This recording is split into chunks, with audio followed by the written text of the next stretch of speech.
Nestled along the southwest coast of Wales, where rolling dunes meet ancient woodland, Pembrey Forest presents itself as an idyllic escape from modern life. Visitors come seeking peace, natural beauty, and a connection to simpler times.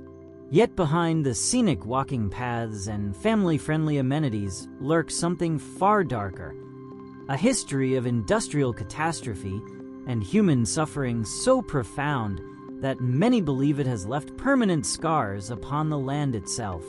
This is a place where the boundary between past and present grows dangerously thin, where those who venture beyond marked trails or explore the crumbling remnants of its wartime infrastructure report experiences that challenge everything they thought they knew about reality.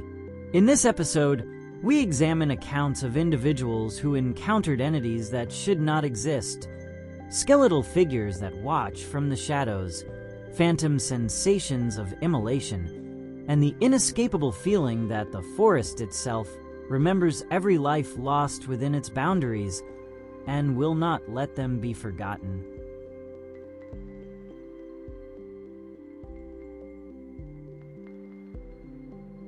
In the autumn of 1998, Marcus Davenport made his way through the overgrown pathways of Pembrey Forest with a specific purpose in mind. An urban explorer with a growing reputation for documenting abandoned military installations across Wales, Marcus had spent months researching the former Royal Ordnance factory site, studying old maps and wartime records to identify structures that might still be accessible. His camera bag was heavy with equipment, his notebook filled with historical details about the munitions complex that had once sprawled across these now peaceful woods. The bunker he sought lay nearly half a mile from the nearest marked trail, concealed behind decades of vegetation growth. When he finally located the entrance, a concrete opening partially collapsed and choked with brambles, Marcus felt the familiar thrill of discovery. He cleared the debris, switched on his torch, and descended into the darkness. The air inside was thick and stale, carrying the faint chemical tang that lingered in many of these old military structures. Marcus moved carefully through the corridors, photographing rusted pipes, peeling paint, and the various detritus left behind when the facility was decommissioned. The bunker appeared to have been used for storage, its rooms filled with empty shell casings and rotted wooden crates. It was in the deepest chamber, far from natural light, that Marcus made his discovery. His torch beam caught something on the concrete wall, a handprint, perfectly preserved and distinct. But this was no ordinary mark left by paint or dirt.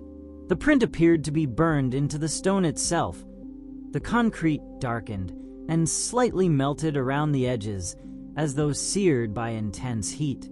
Marcus stepped closer, raising his camera to document the anomaly. The moment the shutter clicked, everything changed. A wave of searing agony erupted across Marcus's skin, beginning at his hands and spreading with terrifying speed up his arms, across his chest, consuming his entire body. He could feel his flesh blistering, bubbling, peeling away in sheets. The smell hit him next, the unmistakable, nauseating odor of burning meat, of fat rendering and skin charring. His own flesh. He looked down at his hands and saw them melting, the skin blackening and cracking, exposing raw tissue beneath. Marcus screamed. The sound echoed through the bunker as he stumbled backward, dropping his camera, clawing at his arms in a futile attempt to extinguish flames he could feel but not see. The pain was absolute, overwhelming every rational thought. He ran, crashing through the darkness, guided only by animal instinct toward the entrance. His shoulder struck a doorframe. He fell, scrambled upright, kept moving. When he finally burst into daylight, Marcus collapsed onto the forest floor, gasping and shaking. Slowly, with trembling hands, He examined his arms, his chest, turning his palms toward the sunlight. The skin was unmarked, completely undamaged. Not a single blister, not the slightest redness. Yet the memory of that agony remained vivid, undeniable. His hands still trembled from the phantom sensation of his own flesh melting away. Marcus gathered his equipment and left Pembrey Forest that afternoon. He has never returned.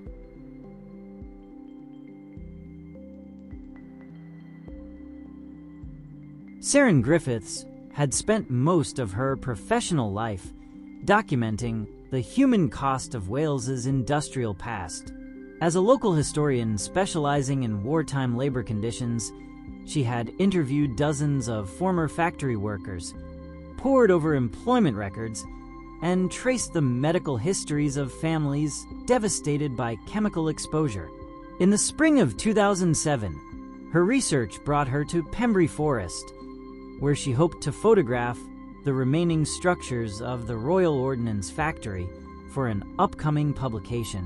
The storage facility she sought stood at the eastern edge of what had once been the main production complex. Its walls were still largely intact, though the roof had partially collapsed decades earlier, allowing trees to grow up through the interior. Saren picked her way through the rubble, her digital camera documenting the integration of nature and industrial decay. Rust-stained concrete, twisted metal framework, seedlings emerging from cracks in the foundation. She was examining a section of wall where faded warning signs still clung to the concrete when she noticed the movement. It registered first in her peripheral vision, a tall figure standing motionless among the trees approximately 50 yards distant.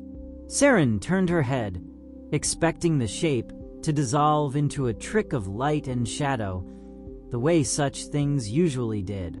The figure remained. It stood between two oak trees, perfectly still and utterly wrong. Even from a distance, Saren could see that it was impossibly thin, its proportions distorted in ways that suggested severe emaciation or something worse. The figure appeared to be roughly 7 feet tall, with elongated limbs that hung at odd angles. What she could see of its form suggested skin stretched drum-tight over prominent bone structure, creating a silhouette that looked more skeletal than human. But it was the face that made Saren's breath catch in her throat. Even across the distance, she could distinguish hollow eye sockets, dark voids where eyes should have been, and the sharp angles of a skull-like visage. The skin appeared thin, almost translucent in the dappled forest light, revealing the bone structure beneath in grotesque detail. The creature's mouth hung slightly open in what might have been a grimace or a silent scream, and it was watching her. Saren raised her camera with trembling hands, framing the figure in her viewfinder. She pressed the shutter release. The camera emitted a sharp electronic whine, and the digital screen erupted in static, corrupted pixels dancing across the display in chaotic patterns. She lowered the camera, shook it, tried again. The same malfunction. When she looked up, the figure had moved. It now stood perhaps 30 yards closer, though Saren had neither seen nor heard it approach.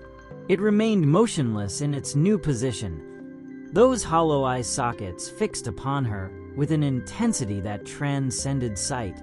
The sensation of being observed was overwhelming, almost physical, as though the entity's attention carried weight and pressure. Saren backed away slowly, never breaking eye contact, her professional curiosity overwhelmed by primal instinct. The figure watched, but did not follow. When she had retreated approximately 20 yards, she turned and walked quickly toward the trail, fighting the urge to run. The sensation of being watched intensified with every step, pressing against her back like a physical presence. She did not look behind her until she reached her car. The forest appeared empty. but the feeling of observation lingered. Saren drove away from Pembrey that afternoon with her camera still malfunctioning, displaying only static and corrupted images. She has not returned to complete her research.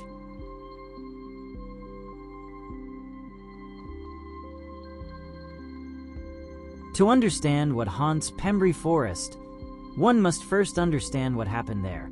The Royal Ordnance Factory began operations in the late 19th century, but it was during the First World War that the site expanded into a sprawling industrial complex, employing thousands of workers in the manufacture of explosives, chemical weapons, and ammunition.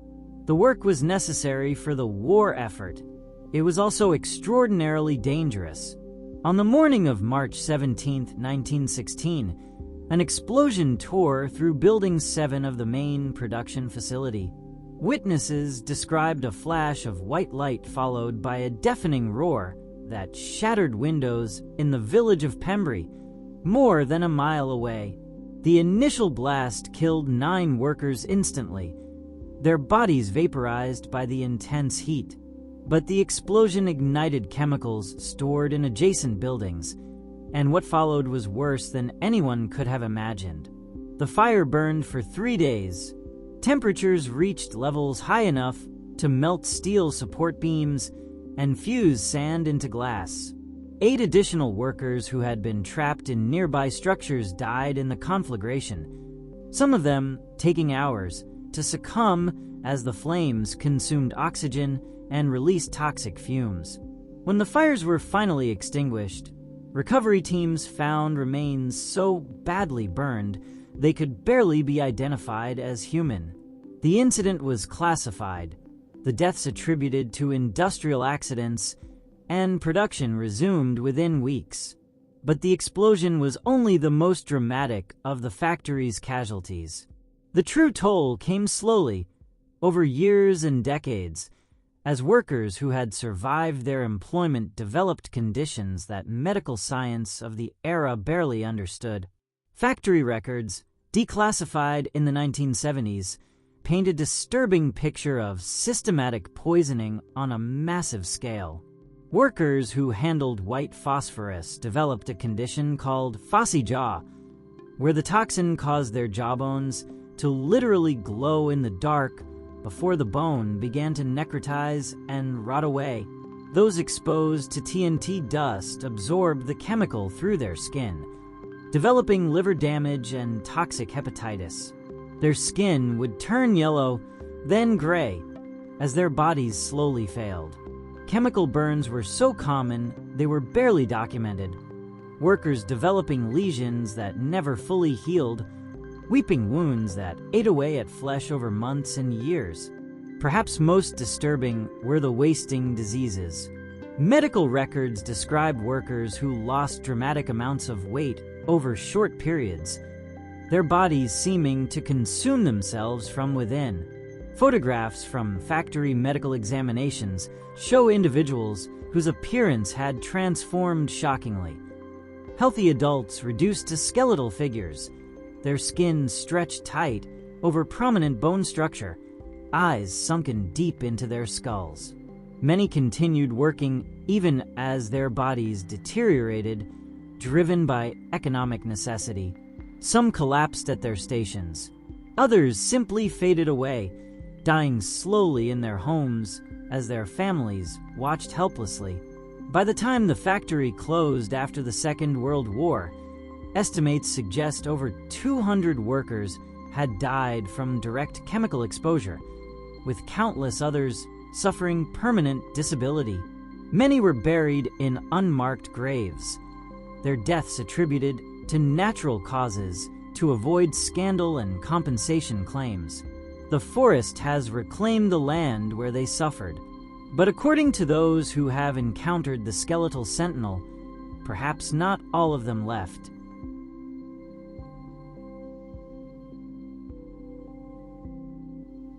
Dylan Powell and Reese Thomas had worked as forestry maintenance crew in Pembrey for a combined total of 37 years. They knew every trail, every clearing, every structural remnant of the old factory complex. They had encountered foxes, badgers, deer, and the occasional lost hiker. They had never encountered anything they could not explain until the afternoon of August 12th, 2015. The day was unremarkable. Clear skies, good visibility, temperatures in the low 20s. Dylan and Reese were conducting routine inspection of the remote eastern trails, checking for storm damage and overgrowth that might impede visitors. They were approximately 2 miles from the main visitor center, following a path that wound past the ruins of what had once been a munitions storage facility when Reese stopped walking. Dylan followed his colleague's gaze and saw it immediately, standing directly in their path. Approximately 20 feet distant was a figure that should not exist. It stood in full afternoon sunlight, eliminating any possibility of shadow play or trick of perception. The entity was roughly 7 feet tall, its proportions grotesquely elongated. The limbs were too long, too thin, suggesting bones with barely any flesh covering them. The torso appeared almost translucent in the bright light, as though the skin had thinned to the point where internal structures were faintly visible beneath. Both men could see the ridge of the spine, the curve of the ribcage, pressed against skin that seemed barely able to contain them. But it was the face that held their attention.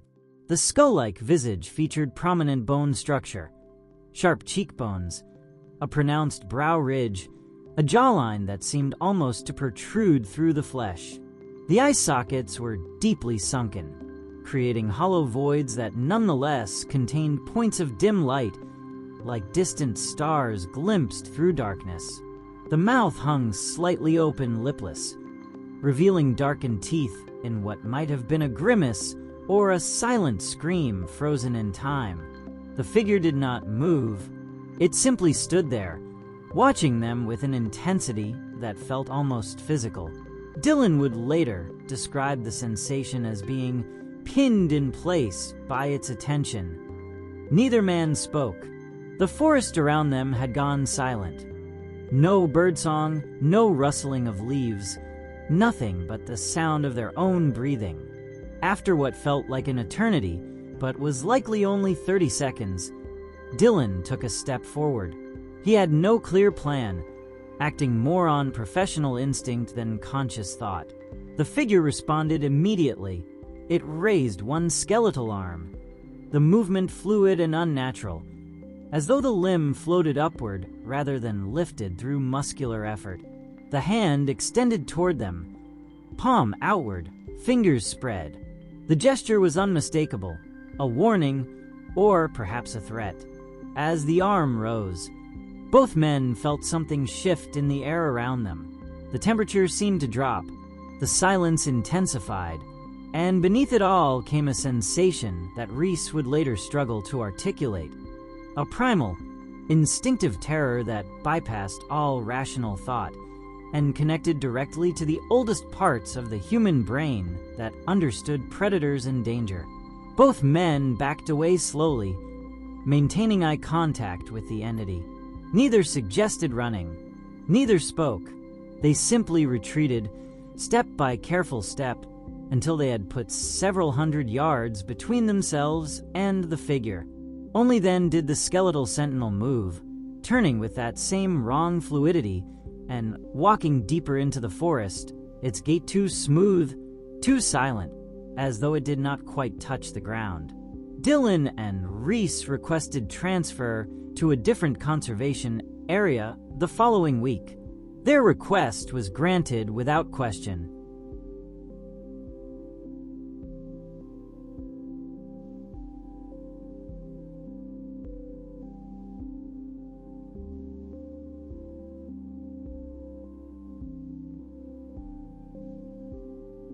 In the years since these encounters came to public attention, skeptics have offered various explanations for what witnesses claim to have experienced in Pembrey Forest.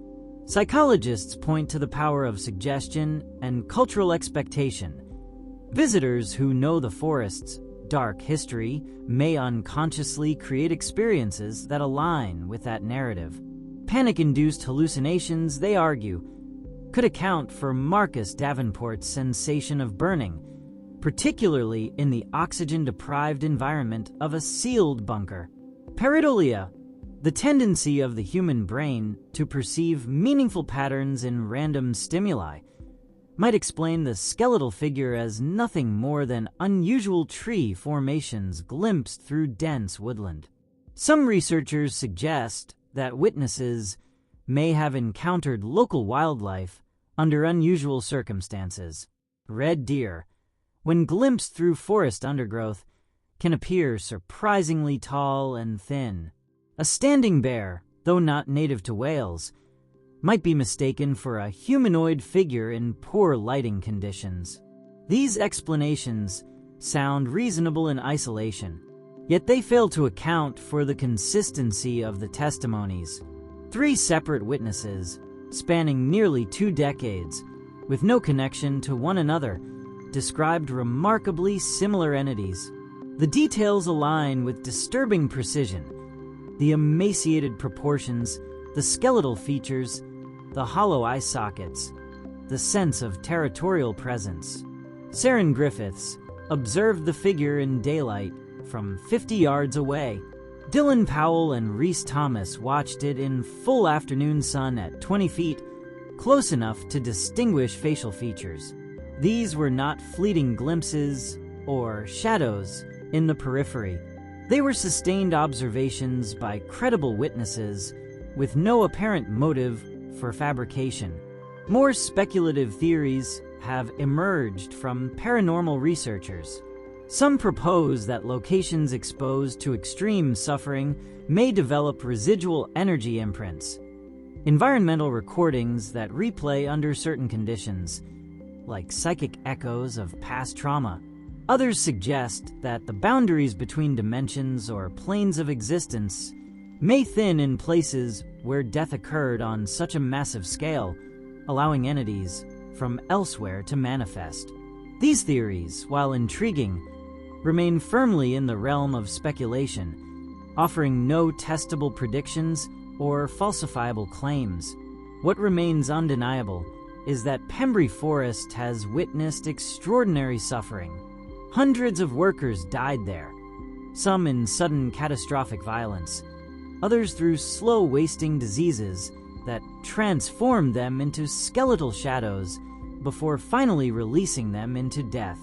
The land itself bears the scars: crumbling bunkers, blast-damaged earth, soil contaminated with industrial chemicals that will persist for centuries. Perhaps it should not surprise us that such profound trauma might leave behind something more than physical ruins. Throughout human history, cultures across the world have shared a common belief that places can remember, that locations where great suffering occurred carry a weight, an atmosphere, a presence that transcends simple association.